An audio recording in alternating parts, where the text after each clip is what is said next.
In a desolate village named Tristram, a priestess of the Zakarum faith arrives to investigate the darkness that has befallen the once proud walls and its inhabitants. As she makes her way towards the ancient cathedral in the center of the village, she senses that something is terribly wrong.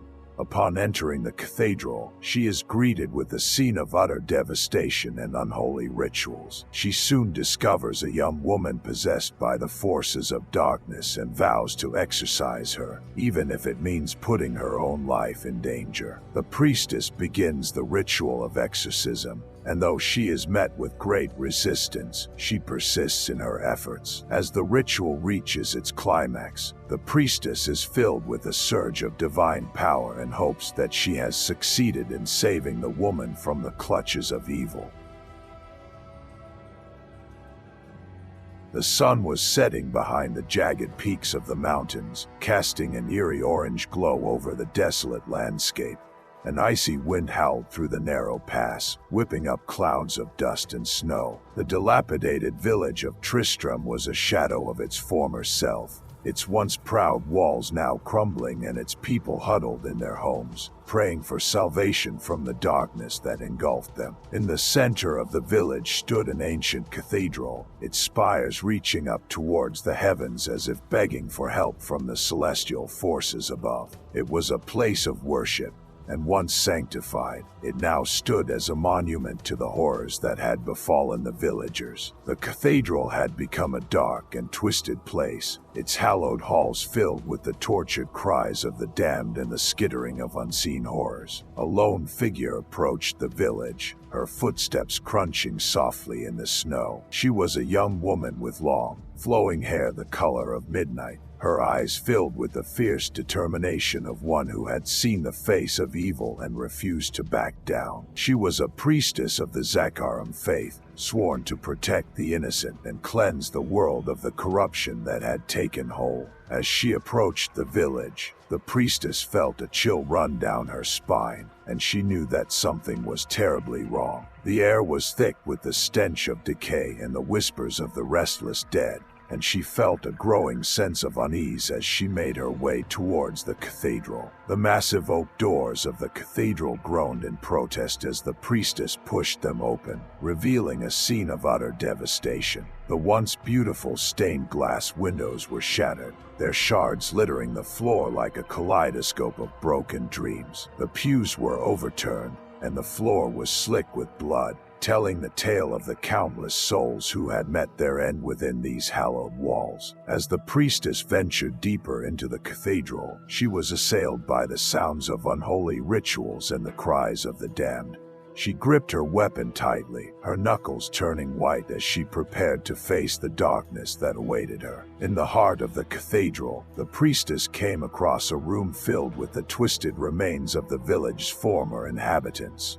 Their bodies were contorted in ways that defied reason, their faces frozen in eternal screams of unspeakable agony. It was clear that whatever had been unleashed within the cathedral had shown them no mercy. But it was not these horrors that drew the priestess's attention. In the center of the room, she found what she had been searching for, a young woman, her body racked with pain and her eyes filled with an unnatural light. She was bound by chains forged from the very essence of darkness, her spirit trapped within a prison of her own making. As the priestess approached, the possessed woman's head snapped up, her lips curling into a malicious grin. "So, you have come to save me, have you?" she hissed, her voice a discordant melody that spoke of pain and suffering. "You are a fool if you think you can defeat the forces that now hold me in their grasp." The priestess looked into the eyes of the possessed woman, and she saw a darkness that threatened to consume her very soul. And yet, beneath the malice and the hatred, she could see the faintest glimmer of hope. She knew that she had to try, no matter the cost. The priestess began the ritual of exorcism, her voice trembling as she called upon the powers of light to drive out the darkness that had taken hold of the young woman's soul. As she chanted the ancient words, the shadows in the room seemed to grow darker and more oppressive, as if the forces of evil were gathering their strength to resist her efforts. The possessed woman writhed and screamed, her body contorting in ways that defied comprehension. Her voice was a cacophony of voices, each one more twisted and malevolent than the last, and the priestess felt her resolve begin to waver. But she pressed on, her faith in the light giving her the strength to continue her struggle against the darkness. The ritual reached its climax, and the priestess felt a surge of power flow through her, a torrent of divine energy that threatened to overwhelm her. As the light washed over the possessed woman, the shadows that had bound her began to dissipate, and for a moment, it seemed as if the priestess had succeeded in her quest. The young woman's body went limp, and the unnatural light in her eyes began to fade. Hope swelled within the priestess's heart, and she dared to believe that she had saved the woman from the clutches of evil. But the victory was short-lived. As the light faded, the possessed woman's body convulsed, and she let out a blood-curdling scream that echoed through the cathedral. The chains that had bound her shattered, and the darkness within her burst forth, taking on a physical form. The priestess watched in horror as the darkness coalesced into a twisted and malevolent creature, its eyes blazing with an otherworldly fury. It towered over her, its inhuman form filling the room with an oppressive sense of dread. The priestess knew then that she had failed. She had underestimated the power of the darkness that had taken hold of the possessed woman, and now she was powerless to stop it. The creature lunged at her, and the last thing the priestess saw was its eyes, burning with a malevolent fire that promised only pain and suffering. The village of Tristram fell silent after that, its people lost to the darkness that had consumed them. The cathedral remained a place of terror, its halls haunted by the tortured cries of the damned and the skittering of unseen horrors. And in the center of it all stood the possessed woman, her body twisted and broken, a vessel for the darkness that had claimed her.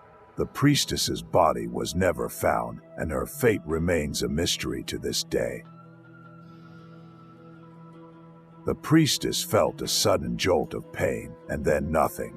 She had failed in her quest to save the young woman and had fallen victim to the darkness that had taken hold of her. But even as she slipped into unconsciousness, she knew that her sacrifice was not in vain. She had fought the darkness with every fiber of her being, and even though she had been defeated, she had shown that there was still hope in a world consumed by darkness. As the priestess lay there, her life slipping away, she heard a voice in her mind, a voice that spoke of hope and redemption.